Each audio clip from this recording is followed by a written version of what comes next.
Hello everybody, welcome to my videocast channel.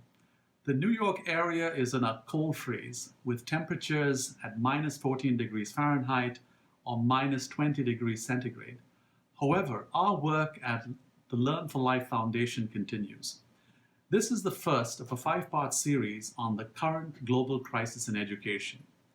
According to UN estimates, over 250 million children globally are out of school, which results in children missing the opportunity to uplift themselves out of poverty.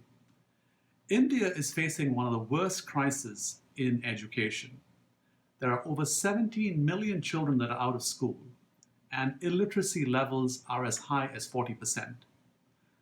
Classrooms are completely understaffed, and over 50% of the classrooms have no teachers at any given time. Dropout rates in India are unusually high. After starting primary school, 33% of children drop out before they reach their 5th grade. However, the most damning statistic of all is that over half of India's population is 25 years or younger, and 10% of the population is under 5 years of age. However, India's spending on education is just 3.3% of GDP, which is just half of what it is at other developed countries. So what does this mean for India's children? According to the annual reports for rural India, enrollment at schools is over 96% because of the free midday meal. However, 3 years after the students are in school, over 60% of them still cannot read or write. The situation for India's middle class is also quite alarming.